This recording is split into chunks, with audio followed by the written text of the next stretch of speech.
Ladies and gentlemen, the President of the United States.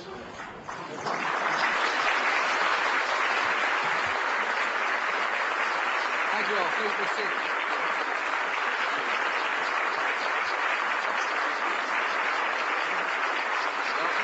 Please be seated. Thanks for coming. Welcome to the White House. In a few moments, I will sign the Deficit Reduction Act of 2005. This important piece of legislation restrains federal spending, and it will leave more money in the pockets of those who know how to use it best, the American people. I appreciate the Vice President being here. Mr. Speaker, welcome. Leader Frist, thank you all for coming. Senator McConnell, Senator Santorum, Senator Judd Gregg, Chairman of the Senate Budget Committee, Congressman John Boehner, House Majority Leader, Roy Blunt, House Majority Whip, Congressman Nussel, Chairman of the House Budget Committee. I want to thank you all for coming. I appreciate the members of the Cabinet who are here, as well as all the members of the United States Congress and the Senate who have come for this important bill signing. Our economy is strong and it's getting stronger.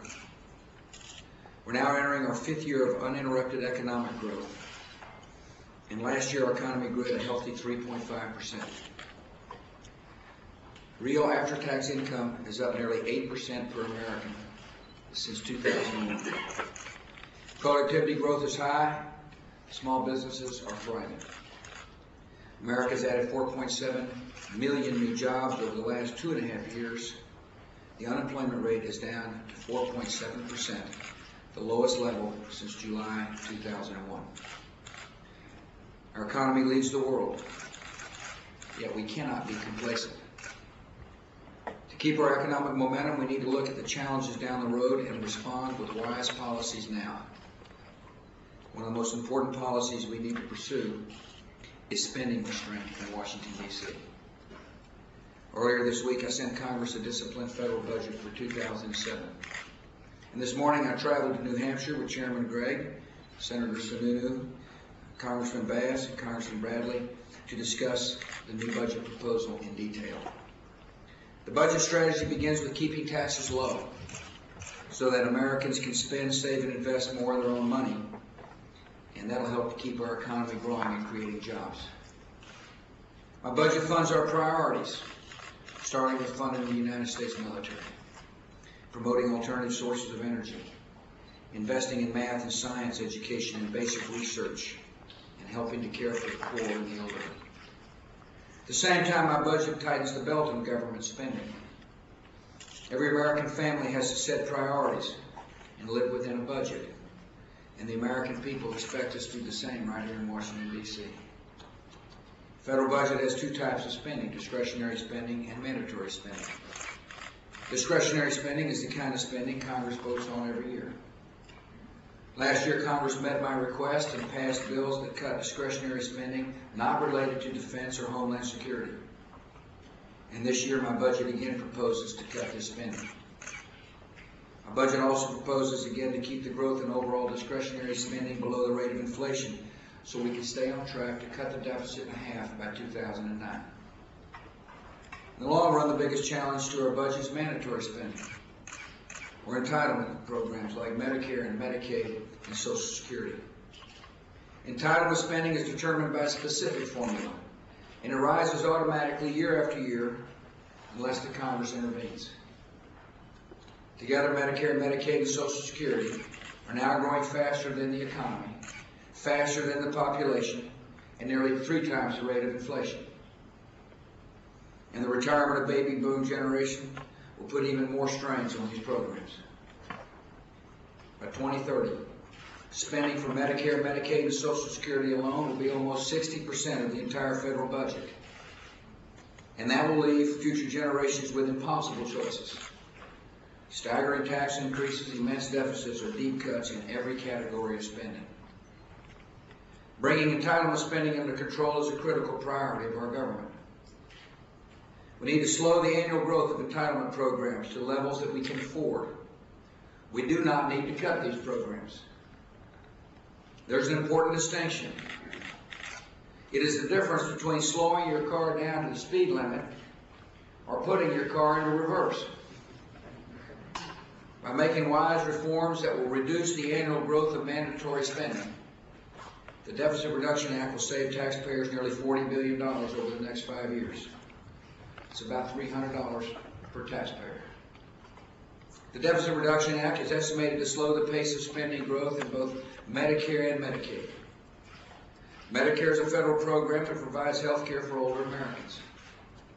Medicaid is a program administered in conjunction with the states that provides health care for low-income Americans, families with children, and some seniors. These programs are providing vital services to millions of Americans in need. Yet the costs of Medicare and Medicaid are straining budgets at both the state and federal level. The bill I signed today restrains spending for entitlement programs, while ensuring that Americans who rely on Medicare and Medicaid continue to get the care they need.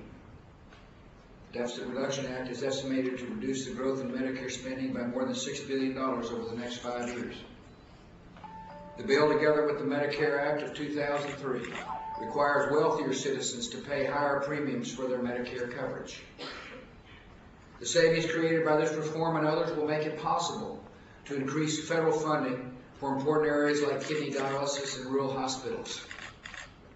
With this bill, we're showing that we can keep the promise of Medicare and be good stewards of the taxpayers' money at the same time. The Deficit Reduction Act will also reduce the growth in Medicaid spending by nearly $5 billion over the next 5 years.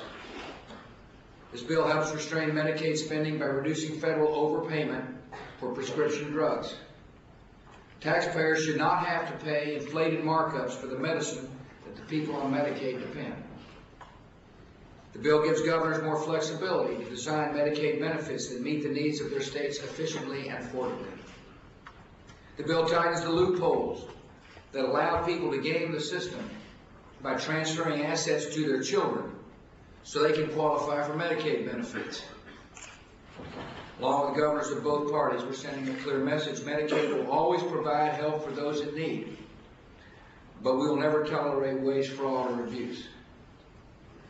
The Deficit Reduction Act's reforms in Medicare and Medicaid are a step on the road to long-term stability for these important programs. Now we need to continue finding ways to make Medicare and Medicaid more efficient. Our budget next year proposes another $36 billion in savings on Medicare, and more than $1 billion in savings on Medicaid. Budget proposals will slow the annual growth in Medicare over the next 5 years from 8.1% to 7.7%. That seems reasonable. Together with the bill I signed today, my budget will slow the average annual growth of Medicaid over the next 5 years from 6.9% a year to 6.6% a year. This is progress in the right direction. These growth rates are still unsustainable. In the long run, ensuring the stability of Medicare and Medicaid requires structural reform. So I propose a bipartisan commission to examine the full impact of baby boomer retirements on Medicare and Medicaid, as well as Social Security. The commission will include members of Congress from both political parties. It will recommend long-term solutions that will keep the promise of these vital programs while addressing their growing costs. I look forward to working with Congress to get this problem solved for generations to come. As the Deficit Reduction Act delivers savings in mandatory spending, it also shows the compassion of America. This bill provides new resources for programs that serve some of our citizens with the greatest needs, including hurricane victims, children in low-income families struggling to pay their heating bills. The Deficit Reduction Act makes important improvements to federal student loan programs. The bill cuts excess government subsidies to lenders and makes other reforms that will help us reduce overall student loan costs by about $22 billion. With that money, we will save the taxpayers $12 billion because we intend to increase student aid by $10 additional billion. What I'm telling you is the students are getting the money, and we're making the program a lot more efficient for the taxpayers. The Deficit Reduction Act also reauthorizes welfare reform for another 5 years. Welfare reform has proved a tremendous success over the past decade. By insisting on programs that require work and self-sufficiency in return for federal aid, We've helped cut welfare cases by more than half since 1996. Now we're building on that progress by renewing welfare reform with $1 billion increase in child care funding and new grants to support healthy marriage and responsible fatherhood programs. One of the reasons for the success of welfare reform is a policy called charitable choice, which allows faith-based groups that provide social services to receive federal funding without changing the way they hire. 10 years ago, Congress made welfare the first federal program to include charitable choice. The bill I signed today will extend charitable choice for another 5 years and expand it to the new healthy marriage and responsible fatherhood programs. Appreciate the hard work of all who supported the extension of charitable choice, including the good-hearted men and women of the faith-based community who are here today. By reauthorizing welfare reform with charitable choice, we will help millions more Americans move from welfare to work and find independence and dignity and hope. The message of the bill I signed today is straightforward. By setting priorities and making sure tax dollars are spent wisely, America can be compassionate and responsible at the same time. Spending restraint demands difficult choices. Yet making those choices is what the American people sent us to Washington to do. One of our most important responsibilities is to keep this economy strong and vibrant and secure for our children and our grandchildren. We can be proud that we're helping to meet that responsibility today. Now I ask the members of the Congress to join me as I sign the Deficit Reduction Act of 2005.